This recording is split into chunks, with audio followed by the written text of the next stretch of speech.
I'm going to attempt to do a video of my worm bin as we explore it today. Oh yeah.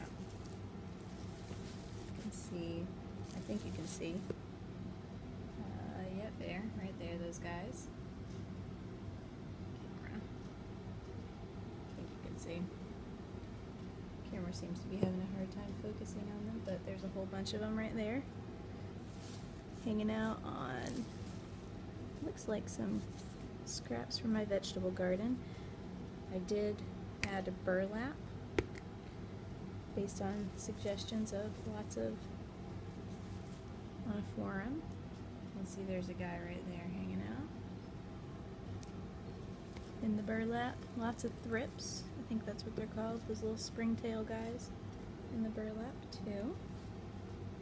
Oh man, that's a monster. Actually, those guys, I'm going to put them back, are actually making me some more worms in the burlap, so that's good. This, you can see, is a lot of finished compost right here. It's very nice. Oh yeah. All that nice crumbly texture to it. Very good. Some paper mixed in. I'm going to be starting some lettuce this week, so I'll probably harvest a little bit of this. Oh, there's some worms. Clearly my disappearing. I don't like the light. There's some more. That's another paired up right there. My goodness. Active bin. Gonna go ahead and give these guys a check on the other side of the bin. But they're all the way up to the top, which is good. And hanging out all over the place. I've seen lots of the springtails and potworms. Here's a little bit of fuzzy mold, so we'll just cover that up.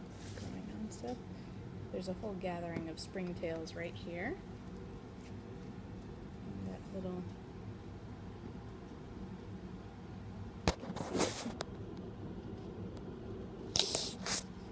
white guys crawling around.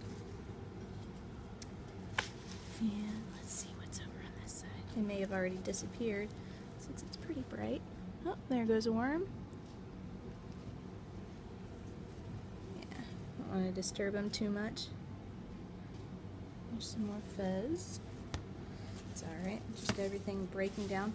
It doesn't smell bad either. It's got just an earthy smell, sort of smell to it. It's like an old grape.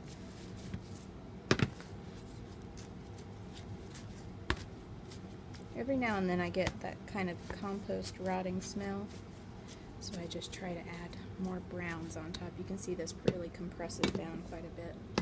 Oops, sorry, lost the camera there. I just have a little hand rake that I use to sort through it. So I'm going to add some more browns and a little bit more food. I've got my baby's leftover homemade baby food here, no preservatives, so I don't mind putting it on here.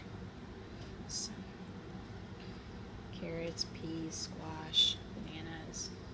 I don't remember what else I added in. Just scoop that right in there.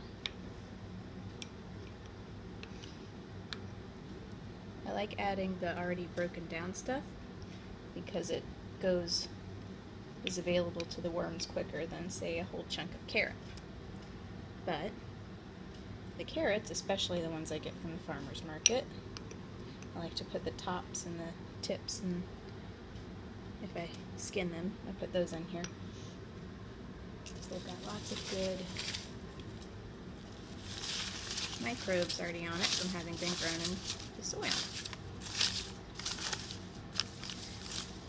I also added ends of that lettuce I harvested earlier this week in here with the dirt on it still.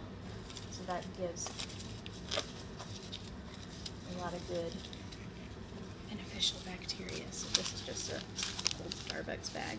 I'll try to make sure I cover up the new food really well and put the lid back on. And that's it for this worm bin exploration this week. Now I'll leave this alone again for probably another week or so, and then check on the guys again. I've had a really good population explosion. I don't know if you can see them. The little pot worms. They're little tiny. The camera doesn't look like it's focusing very well. On the outside of the bin. They like to hang out on the sides. They're little tiny white worms. So one of them was kind of large today. It was about 2 inches. But they don't seem to mind bother the red worms at all, so long as everybody's happy. I have noticed that the more springtails I have in there, the more worms I have too. The symbiotic relationship there for the springtails breaking down the food for the worms. So there it is.